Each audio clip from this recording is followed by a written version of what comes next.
Fala galera, beleza? Quadrinheiro velho. Danilo dos Mestres do Universo, mais uma vez. Agora sim, que antes ele falava assim só, Danilo. Pô, velho, fica muito, né? Poxa, né? Tô no mínimo aqui.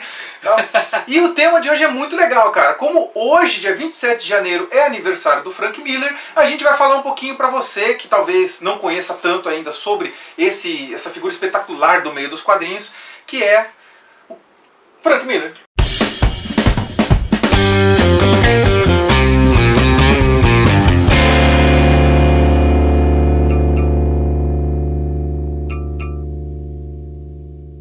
Mestre Frank Miller, uma das lendas vivas dos quadrinhos, vamos dizer assim.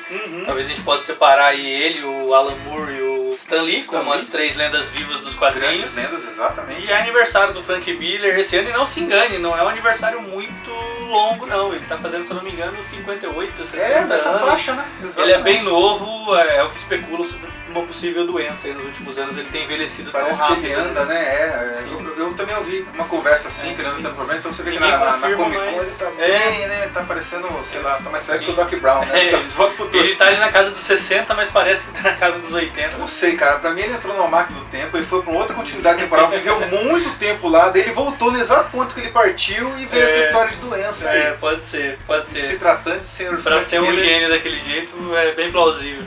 Vamos começar um pouco com a história dele. Cara, Frank Miller ele começou a desenhar histórias em quadrinhos fora do circuito principal, né? O Neil Adams colocou ele naquelas revistas de mistério e coisa e tal, até que ele teve uma oportunidade de ir pra Marvel e desenhar, não era nem escrever, uma história do Homem-Aranha, que tinha a participação do Demolidor em 1979.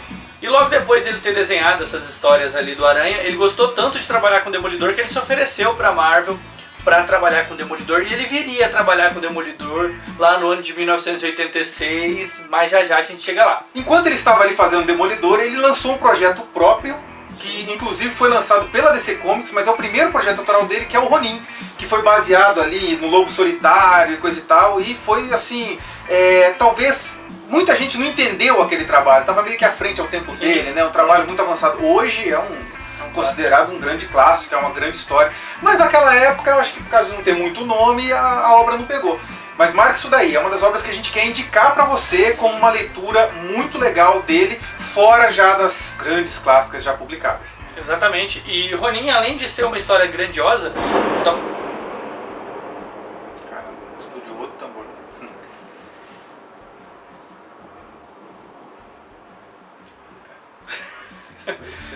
Talvez ela não tenha feito tanto sucesso na época, porque até essa cultura oriental, na época, não era uma coisa que ainda estava começando a vir pro ocidente, né? Essas coisas dos ninjas, essas paradas, e ele coloca isso em Ronin de uma forma fantástica. E aqui a gente tem uma das melhores histórias em quadrinhos, sem dúvidas, que já foram feitas pelo Frank Miller.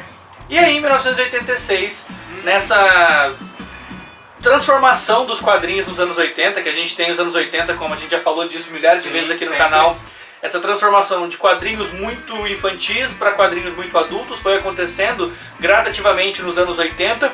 E em 86 ele lança talvez a sua mais famosa obra, acho que a mais conhecida. Botou ele no estrelato, né? Exatamente, assim, que foi Cavaleiro das Trevas do Batman. Ele foi convidado pela DC, né? Porque ele já estava vindo, né? Mostrando trabalho. E é muito interessante, porque a Queda de Murdoch e Batman Cavaleiro das Trevas, elas são ambas do mesmo ano. Sim. O cara consegue fazer duas obras-primas em um ano só, é absurdo. O cara devia estar numa inspiração assim, violentíssima, né? Até porque a pegada das duas é muito violenta, exatamente nisso que o Alan falou, né? Você tem tanto a desconstrução do morcego, do Batman, e a desconstrução também do Daredevil, porque se você não leu A Queda de Murdoch, nessa história, o Demolidor passa pelas piores coisas que você pode imaginar, cara. Muda ele completamente, né? Ele era um advogado de sucesso rico, papapá, e de repente ele se torna um cara que volta para as origens na cozinha do inferno e fica lá, né? Sem porcaria nenhuma, né? Se torna mais demolidor do que qualquer outra coisa, né? Exatamente. Sem falar que o Rei do Crime descobre a identidade dele. É justamente essa a Karen Page entrega essa identidade, a forma que isso acontece, caraca. Cara, toda vez que um vilão descobre a identidade do herói, é uma grande história acontecendo, né? Vídeo Homem-Aranha. Pode até ser clichê, mas é um clichê muito bom. Dá um mote muito legal pra história. Pouco antes disso ele desenhou Eu Wolverine junto com o Claremont, né? O Claremont tinha entrado há alguns anos já nos X-Men, já estava fazendo um sucesso lascado e convidou ele a fazer esse projeto. O traço dele em Eu Wolverine, para mim, é um dos que eu mais gosto, um dos desenhos dele que eu mais gosto. porque é bem interessante. Ele é um cara que varia muito o traço. Sim. O Frank Miller ele tem uma versatilidade de desenho que é difícil você pegar uma revista assim dele e se você já não conhecer ela, você não diz que é dele. Sim. Porque se você pegar o traço do Cavaleiro das Trevas 1, o traço do Batman não é outro, o Ronin Sim. tem uma pegada diferente. Então ele é considerado um grande artista porque ele é muito completo. Sim. Ele consegue ter versatilidade no desenho e roteiros. Sim, muita gente não consegue nem entender, por exemplo, os desenhos tão estranhos, vamos dizer assim, que aparecem em Cavaleiro das Trevas Sim. 2, por exemplo, que muita gente critica pra caramba, Nossa, são traços muito mas estranhos. que eu, pelo menos, sinto como uma enorme crítica dele a tudo que acontecia nos anos 90, nos quadrinhos, tá Pode ligado? ser, bom. Aquela coisa daquelas mulheres perfeitas, aqueles homens perfeitos e musculosos que dominaram os anos 90, e ele chega ali 2000, 2001, não me lembro exatamente quando saiu o Cavaleiro das Foi Trevas 2001, 2, isso mesmo. foi entre 2000 e 2001, e ele faz um traço que choca todo mundo, porque as pessoas olham e falam, cara, isso não é desenho, mas é a expressão uma de um arte, artista, exatamente, é a expressão de um artista que vai muito além, como o Alan falou em Ronin, do seu tempo. E eu acho que quadrinhos é sobre isso, cara, é Sim. sobre o que a gente sente. Exatamente. Né? E quando o cara consegue romper, sair da caixinha, né? Porque quando veio ali do começo dos anos 90 e entrou lá Jim Lee e toda a galera com aquele traço diferenciado, mas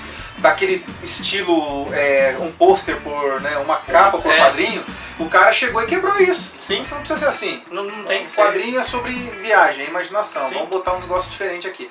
Arrebentou e ele agora nessa continuação, a 13, ele também está seguindo um pouco menos chocante, mas Sim. ainda segue aquele traço. É, Né? porque aqueles formatinhos que vêm são desenhos dele, né? Exatamente. Na HQ normal não Principal, é. O desenho ali da história original é do Andy Kubert, mas os desenhos daqueles formatinhos que vêm é do Frank Miller. E ele mantém essa pegada não tão radical, mas sim essa pegada dos desenhos dele, que todo mundo critica, né? Eu escuto na internet diversas pessoas falando que o Frank Miller não sabe desenhar. É justamente o contrário. É por ele saber desenhar Exatamente. que ele desenha do Exatamente. jeito que ele quiser. Tanto que, como você falava, voltando agora, a gente acabou viajando muito, mas Sim, falando de mas- O Wolverine, aquelas garras dele que você tanto fala, né, que são desenhadas como espadas samurais. Espada, cara. Maravilhoso. É fantástico. Não parecem garras, Sim, parecem espadas. exatamente. É lindo. A expressão que ele passa em Eu, Wolverine, tanto na história do Chris Claremont, que é fantástica, quanto nos desenhos do Frank Miller, torna essa HQ uma das obras de arte. Assim, Pra mim. Foi ele que fez eu gostar de Wolverine. eu era Exatamente. moleque, então, poxa. Exatamente.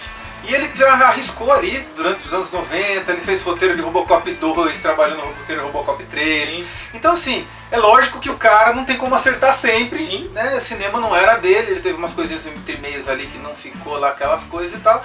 Mas ali por 91 ele foi pra Dark Horse para poder lançar uma das obras dele, que seria uma das mais conhecidas e famosas, que é Sin City.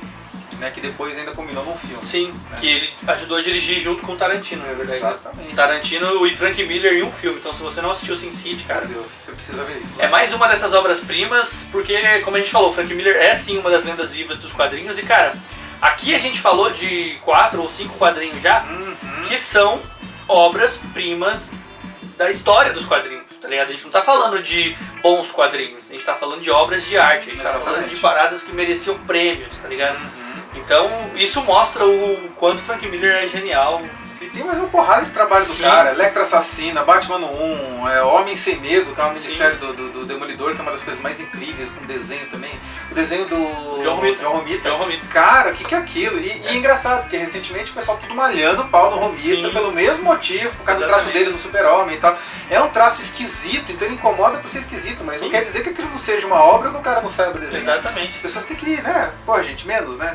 A geração dos 90 tá muito mal acostumada. Tá muito eu mal diria, acostumada. né? Eu sou da geração dos 90, eu comecei a ler quadrinhos dos anos 90, mas é diferente você. Tem que saber admirar todas as artes. A gente não tá falando que é ruim Não. o desenho dos anos 90.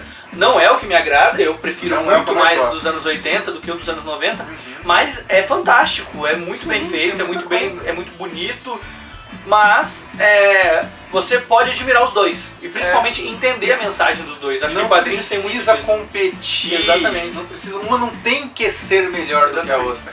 Você pode gostar de todas, isso é muito legal. É que nem 300 também. Sim, Você pegar 300 é fantástico, a caraca. parte de cor daquilo ali, Sim. meu Deus do céu. Tanto que transplantaram aquilo pro filme também. E o mais legal de 300 é que ela não veio em formato normal, né? Isso foi muito legal a Panini ter feito aqui no Brasil também. Ela é grande, ela é compridinha, aberta, exatamente. as folhas são enormes. Caraca, é maravilhoso, é maravilhoso. 300 Que é um- quadrinho, que Cara, quadrinho fantástico. demais. Então é isso, é a nossa homenagem ao Frank Miller, né? Acompanhe a nova publicação dele, que é Dark Knight 3, né? O Cavaleiro das Trevas 3, que ainda está sendo publicado aqui no Brasil, se não me engano está no número 6. Número 6, isso. Eu não sei quantos números são, 8? Se eu não me engano são 8. Acho que são 8, tá? Também não li ainda toda ela de fora. E feliz aniversário, Frank Miller. Feliz Que aniversário. tem muitos anos e muitas obras ainda. Exatamente. Embora ele vive falando que está se aposentando, né?